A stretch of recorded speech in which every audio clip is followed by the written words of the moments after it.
大家好，歡迎嚟到新聞快快脆。我哋今日講迪波拉伊波拉我哋記得黃秋生嗰套啦。嗱，伊波拉唔係迪波拉啊，咁樣你識唔識啊？哇，世衛話剛果80疑似死亡案例喎。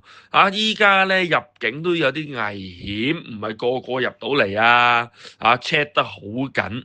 咁呢啲咁嘅嘢咧就叫做伊波拉病毒嘅擴散啦。以前搞得好大單㗎，呢啲嘢電影都有賣嘅，真係差唔幾嘅咋。哇，又爛身又剩嘅，好恐怖一齊嚟睇睇實際嘅情況到底係點。唔該晒主持人。喺正式開始之前，希望大家記得俾個 like，訂閱我哋嘅頻道，分享俾你哋嘅朋友。有咩意見或者想我哋討論嘅議題，歡迎喺留言區話俾我哋知。各位觀眾，今日要講嘅呢單新聞，可能係近排最令人心慌慌嘅國際衛生大事。世界衛生組織尋日5月17號正式宣布，非洲剛果民主共和國同烏干達爆發嘅伊波拉病毒已經列為國際關注嘅突發公共衛生事件。呢個名你又長又難讀，總之就係最高級別嘅警報。截至5月16號，剛果已經有至少8宗確診，仲有246宗疑似病例，同埋80宗疑似死亡病例。而隔離嘅烏干達，短短24小時內都錄得2宗確診，其中一個人已經死咗。雖然香港從來冇錄過伊波拉確診個案，但係港府都好緊張，即刻啟動應變計劃，仲要喺機場加強對非洲抵港旅客嘅健康篩查。今日我哋會同大家詳細重溫疫情最新發展，分析香港嘅應對措施到底做得好唔好，專家點樣評估風險，再睇下網民有咩反應。大家坐定定，一齊了解下呢個非洲死神究竟有幾近。先講返呢一次伊波拉爆發嘅源頭。根據世界衛生組織嘅通報，爆發地點主要係喺剛果民主共和國嘅東北部，一個叫伊圖里省嘅地方。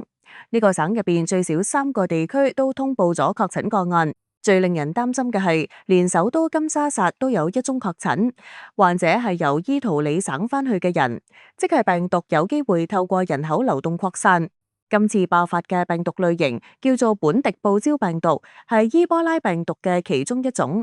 呢一種病毒嘅殺傷力雖然冇最出名嘅薩伊型咁高，但係一樣可以致命，而且目前冇專用治療藥物或者疫苗。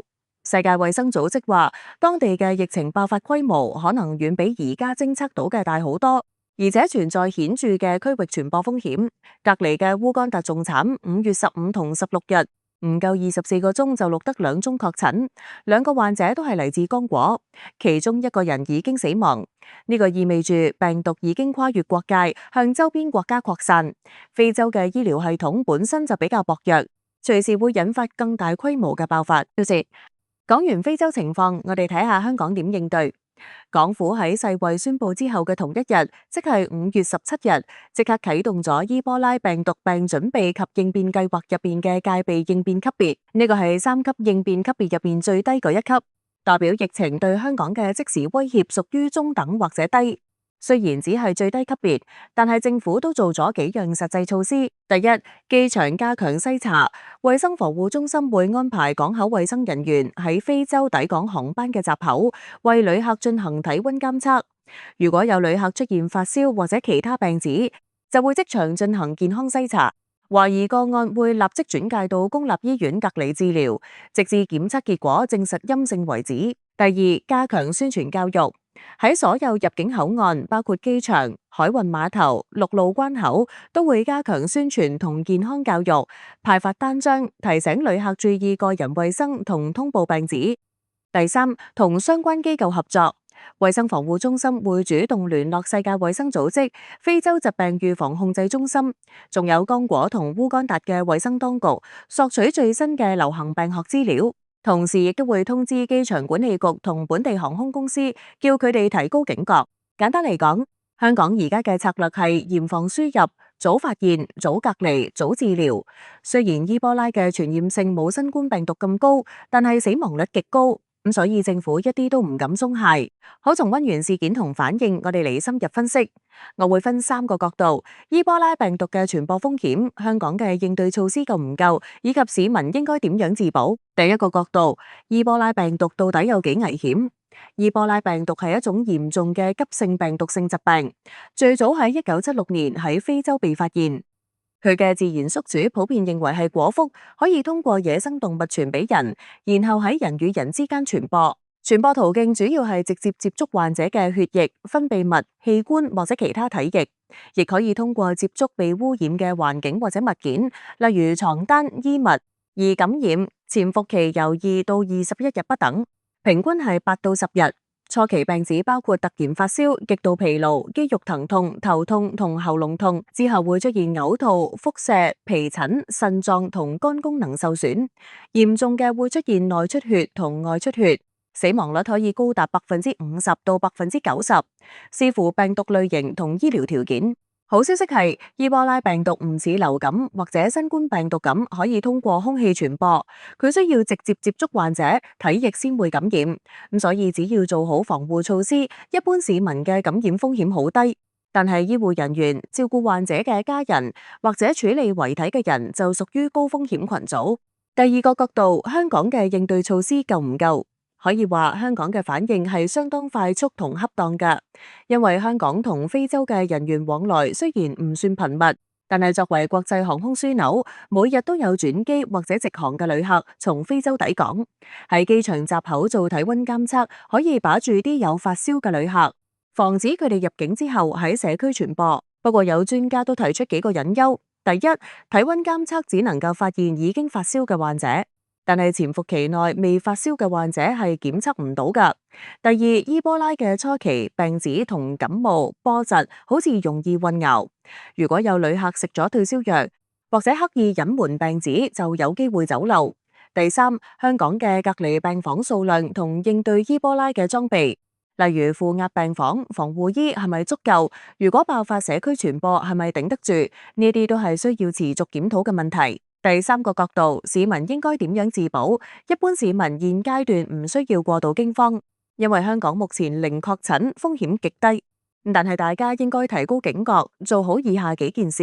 第一，如果計劃去非洲旅遊，尤其係去剛果、烏干達或者鄰近國家，應該盡量推遲或者取消行程。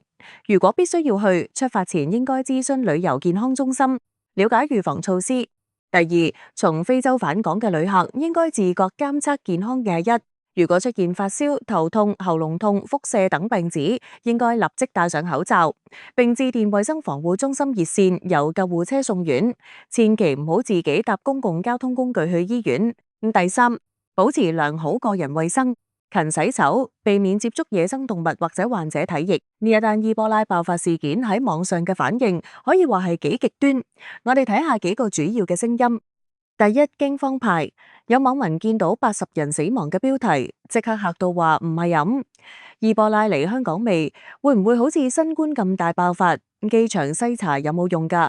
會唔會走漏？呢類留言通常都會俾其他網民安撫，話伊波拉唔係空氣傳播，唔使太驚。